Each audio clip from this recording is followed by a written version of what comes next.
Assalamualaikum warahmatullahi wabarakatuh. Halo anak-anak semua. Hari ini kita akan belajar tema 3, subtema 2, pembelajaran kedua. Sudah siap untuk belajar hari ini?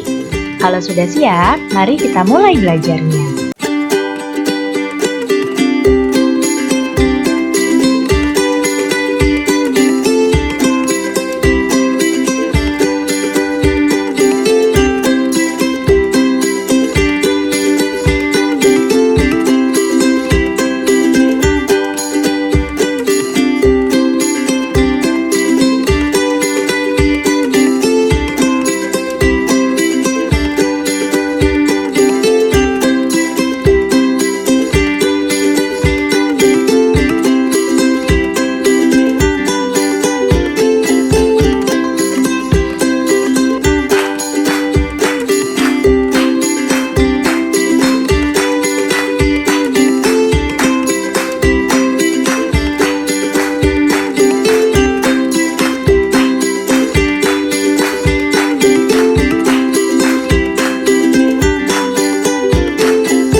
kamu mengalami perut mulas dan harus buang air besar beberapa kali dalam sehari, bahkan kondisi fesesmu pun encer, jika kamu pernah mengalami kondisi seperti itu, berarti kamu pernah mengalami gangguan pencernaan yang disebut dengan diare.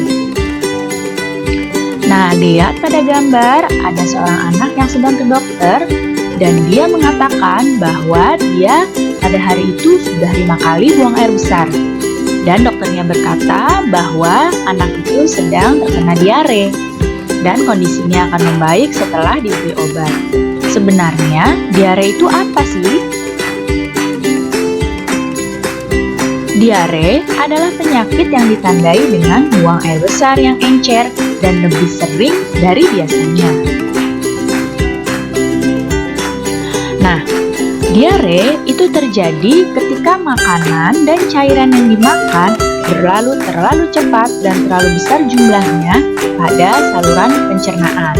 Lihat di sini, ketika di usus besar, ini makanan harus diserap airnya. Seseorang yang menderita diare, ini penyerapan airnya terlalu sedikit, sehingga feses yang keluar menjadi encer. Kenapa bisa diare? Diare itu dapat terjadi ketika kita mengonsumsi makanan atau minuman yang terkontaminasi bakteri, virus, atau parasit. Diare yang parah apabila tidak segera diobati dapat mengakibatkan tubuh kekurangan cairan dan bahkan dapat menyebabkan kematian. Jadi tidak boleh menganggap remeh diare. Jika merasa sudah diare, harus segera minum obat. Apa saja sih penyebab diare? Perhatikan baik-baik. Yang pertama, penyebab diare adalah infeksi virus.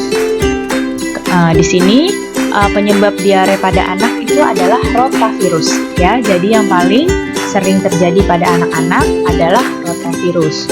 Kemudian penyebab diare yang kedua adalah infeksi bakteri dan parasit. Biasanya bakteri dan parasit ini masuk melalui makanan dan minuman yang sudah terkontaminasi. Kemudian ada intoleransi makanan. Ini terjadi pada sebagian orang yang tidak bisa mengonsumsi gula pada susu, sehingga diare setelah mengonsumsi produk susu. Kemudian ada alergi makanan. Biasanya reaksi negatif terhadap obat-obatan, dan ada juga disebabkan oleh penyakit usus. Jadi menimbulkan diare kronis dengan banyak penyebab. Dan bisa juga karena gangguan usus fungsional atau stres. Jadi ini adalah penyebab-penyebab dari diare. Nah, bagaimana ya pengobatan diare? Jika diarenya masih belum parah, bisa diobati dengan cairan oralit atau cairan gula dan garam. Kalau diarenya sudah parah, maka harus berobat ke dokter dan minum obat sesuai dengan resep dokter. Bagaimana pencegahan diare? Yang pertama, mencuci tangan ya dengan sabun sebelum makan supaya tangan kita bersih. Kemudian, menutup makanan dan minuman agar terhindar dari lalat, kecoa, tikus, dan hewan-hewan pembawa penyakit.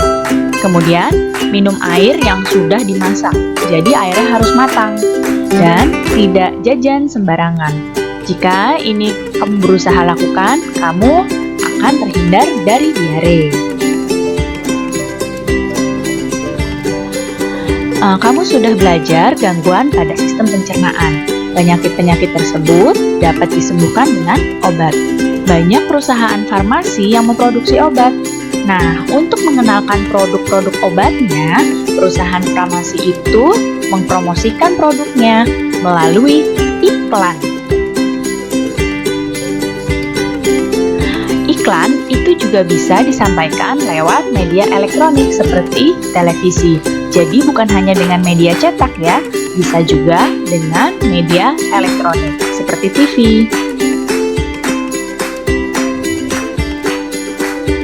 Nah, ini adalah ciri-ciri iklan pada media elektronik. Pertama, disampaikan secara elektronik. yaitu bisa dalam bentuk audio, yaitu iklan pada radio. Jadi iklan pada radio itu bentuknya hanya audio atau suara. Dan bentuk video dan audio pada iklan di televisi. Bentuk video dan audio itu ada iklan di televisi. Kemudian yang kedua, disampaikan dalam waktu singkat. Ciri-ciri yang ketiga, menggunakan bahasa formal dan non-formal. Jadi, iklan di media elektronik itu bisa menggunakan bahasa yang memang resmi, bisa juga dengan bahasa sehari-hari atau bahasa non-formal. Kemudian, kalimatnya pada iklan itu singkat, padat, dan persuasif. Persuasif itu kalimatnya mengajak. Kemudian, ketika iklan pada media elektronik itu harus menggunakan intonasi yang tepat, supaya iklannya tambah menarik. Dan terdapat musik pengiring supaya iklannya tambah menarik juga. Jadi ini adalah ciri-ciri iklan pada media elektronik. Nah, lihat di sini ada iklan tari piring di televisi. Kalau tari piring itu propertinya apa ya? Ya, propertinya adalah piring. Nah, masih ingatkah kamu tentang properti tari? Ya, Indonesia itu memiliki keragaman budaya yang tinggi. Nah, hampir setiap tarian daerah itu punya properti. Nah, properti tari itu adalah bagian dari perlengkapan tarian yang digunakan untuk meningkatkan keindahan sebuah tarian dan untuk memperdalam makna yang terkandung dalam sebuah tarian. Berikut adalah properti tarian tradisional Indonesia. Nah, tari yang pertama adalah tari gantar. Asalnya dari Kalimantan Timur. Properti tari gantar adalah tongkat. Kemudian, nah ini namanya tari reog. Asalnya dari Ponorogo. Propertinya adalah topeng reog. Nih, topeng reognya yang ini ya. Ini adalah topeng reog. Kemudian, yang ini ada tari kuda lumping, asalnya dari Yogyakarta. Propertinya adalah jaranan. Jaranan ini adalah yang seperti kuda-kudaan ini nih. Ya, lihat di panah. Nah, ini yang seperti kuda-kudaan disebut dengan jaranan. Kemudian, ini tari baksa kembang, asalnya dari Banjar. Propertinya adalah rangkaian bunga. Nah, propertinya ini rangkaian bunga. Selanjutnya ada tari jaipong, asalnya dari Karawang. Propertinya adalah selendang. Kemudian ada tari serampang 12, asalnya dari Sumatera Utara. Propertinya sapu tangan. Dan ada tari merak. Tari merak ini asalnya dari Jawa Barat. Propertinya adalah mahkota. Dan ada tari topeng. Tari topeng ini asalnya dari Cirebon. Propertinya tentu saja adalah topeng. Hari ini kita akan belajar tema 3, subtema 2, pembelajaran ketiga. Sudah siap untuk belajar hari ini? Kalau sudah siap, mari kita mulai belajarnya. Perhatikan gambar yang ada di hadapan kalian. Nah, gambar apa ya yang ada di hadapan kalian? Betul, itu adalah gambar di pasar. Sekarang Ibu akan bertanya, apa saja aktivitas yang ada di pasar?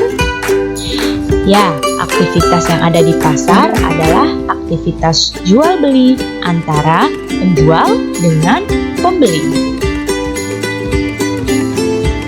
Berikut adalah contoh aktivitas di pasar antara penjual dan pembeli.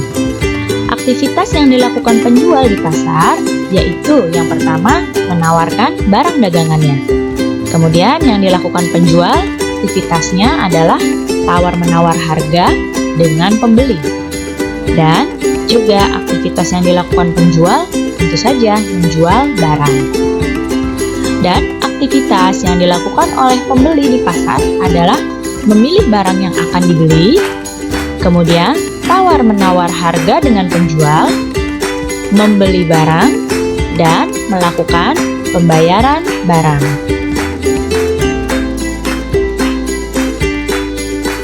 Masyarakat melakukan aktivitas untuk memenuhi kebutuhan.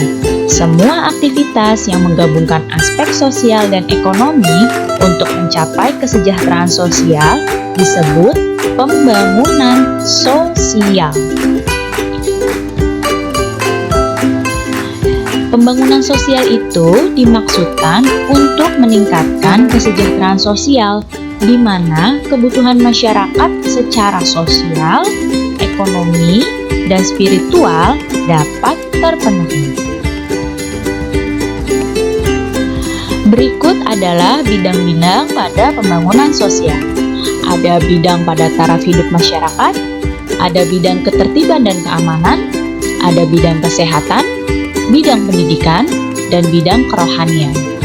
Pada taraf hidup masyarakat, itu contohnya pembangunannya dengan pelatihan tenaga kerja, penyuluhan kewirausahaan, dan pembukaan lapangan pekerjaan. Pada ketertiban dan keamanan, contoh pembangunannya adalah dengan pelaksanaan siskamling, penyuluhan tentang keamanan dan ketertiban masyarakat. Pembangunan sosial di bidang kesehatan adalah dengan mendirikan posyandu dan juga dengan membersihkan lingkungan. Pembangunan sosial di pendidikan adalah dengan menerapkan program jam belajar masyarakat dan mendirikan taman bacaan. Dan bidang pembangunan sosial di kerohanian adalah dengan melaksanakan ibadat bersama sesuai agamanya masing-masing dan peringatan Hari Besar Agama. Jadi ini ya contoh-contoh bidang pembangunan sosial.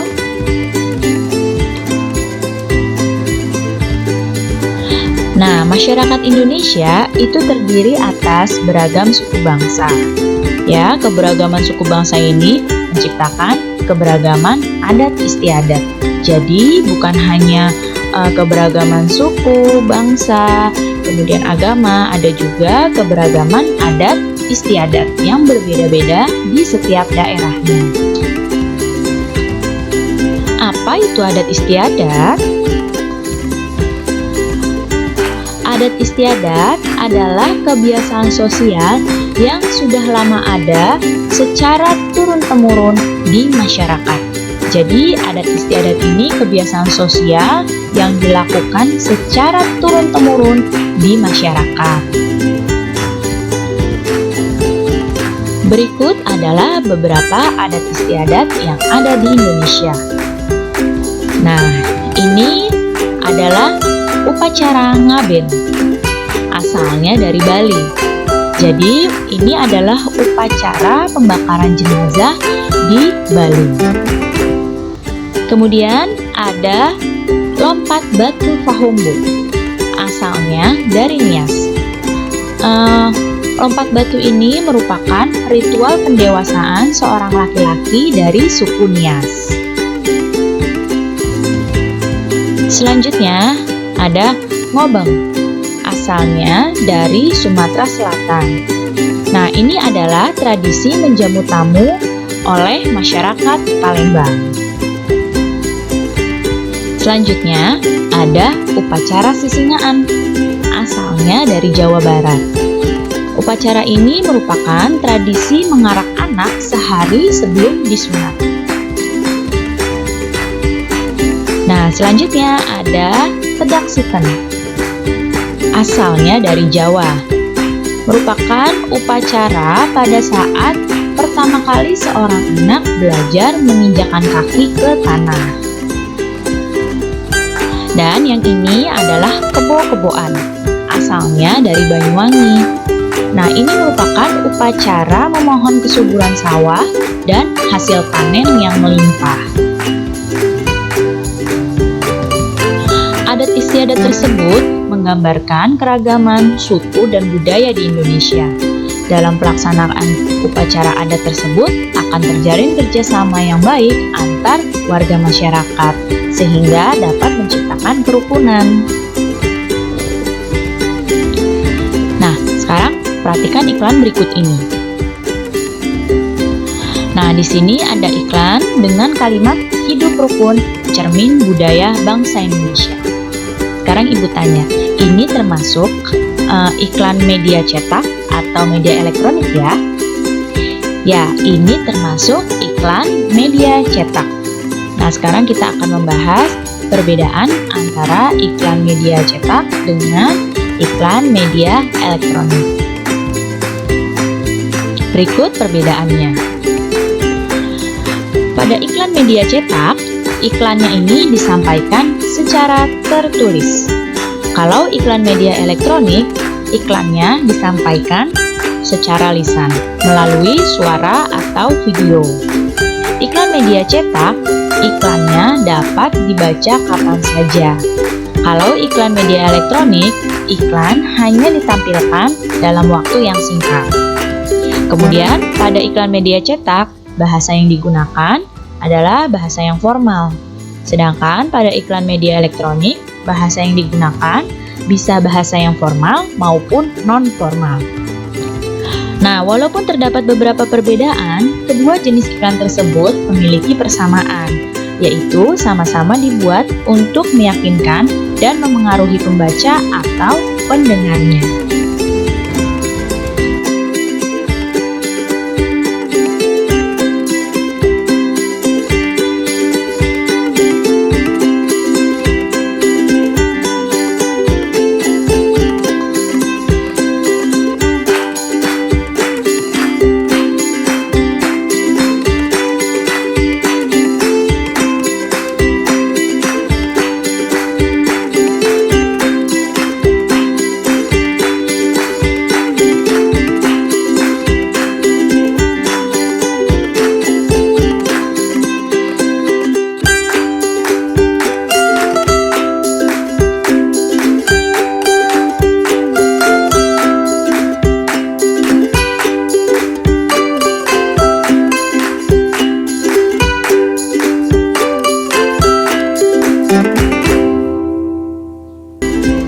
Baik anak-anak, cukup sekian ya penjelasan Ibu kali ini. Mudah-mudahan kalian dapat paham dan mengerti. Terima kasih anak-anak semua.